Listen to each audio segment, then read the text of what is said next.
नमस्कार दोस्तों, आज मैं आपके लिए लेकर आई हूँ एक नया वीडियो। आपका पांडे क्लासेस में स्वागत है। तो हम पढ़ते हैं व्याकरण का एक नया टॉपिक। ये भी हमारा वर्णमाला से ही रिलेटेड है, ठीक है? तो इससे पहले जो मैंने वीडियो बनाया है, वो आप ज़रूर देख लें क्योंकि तभी समझ में आएगा कि मैं क्या पढ़ा रही हूँ, ठीक है? टॉपिक छोटे-छोटे करके मैं शॉर्ट-शॉर्ट वीडियो ले रही हूँ ताकि पढ़ने में अच्छा भी लगे और समझ में भी आ जाए। एक साथ सारे टॉपिक लेने से समझ में नहीं आता, सारी बात मिक्स हो जाती है, ठीक है? तो यहाँ पर देखिए हमने पहले वीडियो में जो बात की थी, वहाँ पर हमने प्राण की बात की थी मीन्स कि अल्प प्राण और महाप्राण, जिसमें मैंने आपको पहला और दूसरा व्यंजन और दूसरा, तीसरा, पाँचवाँ व्यंजन ऐसा कुछ बताया था, ठीक है? एक बार वीडियो देख लेना। तो यहाँ पर है श्वास, प्राण का अर्थ है श्वास, वायु वही है, लेकिन वहाँ पर क्या था वायु को बोलने में किसी भी व्यंजन को बोलने में लगने वाला समय था, ठीक है? अल्प टाइम समय था कि कम समय में बोला जा रहा है या ज़्यादा समय में बोला जा रहा है, लेकिन यहाँ पर श्वास का कंपन दिया है, ठीक है? कंपन के आधार पर स्वर यंत्री में श्वास का कंपन के आधार पर 2 भेद होते हैं, ठीक है? अघोष वर्ण और सघोष वर्ण। जैसे कि इससे बात से ही स्पष्ट हो रहा है कि अघोष वर्ण और सघोष वर्ण मीन्स कि अघोष वर्ण में जिसमें क्या होता है अघोष वर्ण में क्या होता है घर्षण नहीं होता, श्वास में कंपन नहीं होता, उसे अघोष कहते हैं और जिसमें कंपन होता है उसे सघोष कहते हैं, ठीक है? इसे बाँटा कैसे गया है मैं वर्णमाला की सहायता से आपको बता देती हूँ ताकि जल्दी समझ में आ जाए, ठीक है? अगर सीधे परिभाषा में बताते हैं तो समझ में नहीं आता है, थोड़ा कन्फ्यूजन रहता है। मैं आपको पहले ही बता चुकी हूँ कि हमने अपने वर्णों को क्या करा है, वर्गों में डिवाइड किया है। ये 5 वर्ग, ये वर्ग बहुत इम्पोर्टेंट है, ठीक है?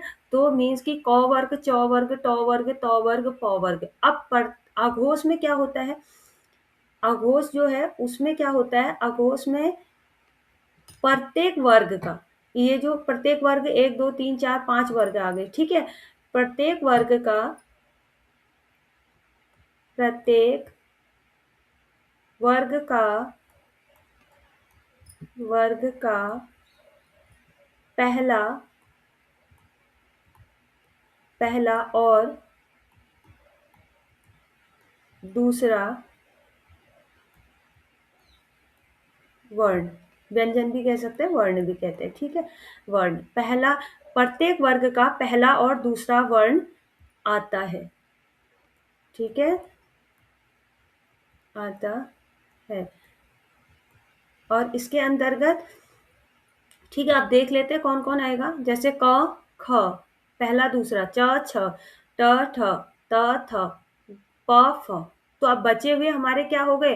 अब हमें पता चल गया कि जो व्यंजन हमारे बचे हुए वो क्या हो गए हमारे सघोष हो गए। ग, घ, ङ, ज, झ, य, ट, ढ, ण, द, ध, न, ठीक है? ब, भ, म, ये हमारे किस में आ गए? सघोष में आ गए। ये व्यंजन हमारे किस में आ गए?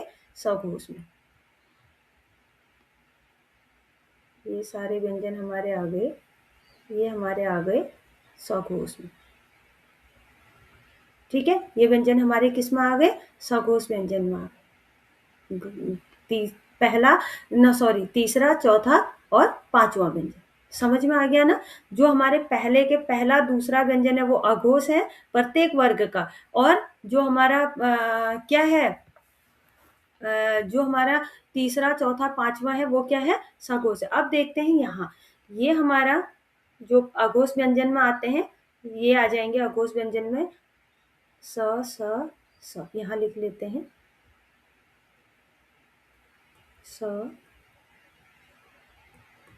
स, स, ये अघोष व्यंजन में आ जाएंगे, ठीक है? और हमारा यहाँ आ जाएगा सघोष व्यंजन के अंतर्गत आ जाएंगे सघोष व्यंजन के अंतर्गत जो हमारे कौन है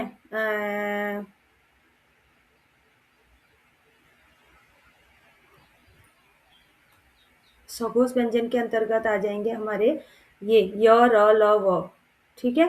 सघोष व्यंजन के अंतर्गत आ जाएंगे य, र, ल, व, ठीक है?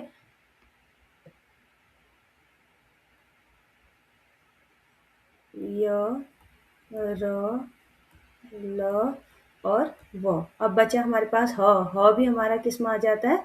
सघोष में ही आता है। ठीक है, ह। ठीक है, य, र, ल, व, ह हमारे सघोष में आ जाएंगे और स, स हमारे किस में आ जाएंगे? अघोष में आ जाएंगे। तो ये थे हमारे अघोष वर्ण और सघोष वर्ण। बहुत प्रश्न बनते हैं इससे, प्रतियोगी परीक्षाओं के लिए बहुत महत्वपूर्ण है। इससे बहुत क्वेश्चन बनते हैं। आराम से वर्णमाला को लिखकर एक बार समझ लीजिए, ये फिर भूलने वाला कोई टॉपिक नहीं है, इसे आप भूल नहीं सकते। ठीक है, एक बार अगर आपको ये पढ़ना है तो आप इसे वर्णमाला लिखकर ही समझिए। ठीक है, तो बहुत आसान होता है और बहुत इजी तरीके से आप इसे समझ सकते हैं। तो अगर वीडियो पसंद आया हो तो लाइक, शेयर और सब्सक्राइब कीजिए और पिछले जो वीडियो बनाए गए हैं उन्हें ज़रूर देखिए ताकि सारी बात आपकी समझ में अच्छे से आ जाए। तो मिलते हैं अगली वीडियो में, तब तक के लिए बाय बाय।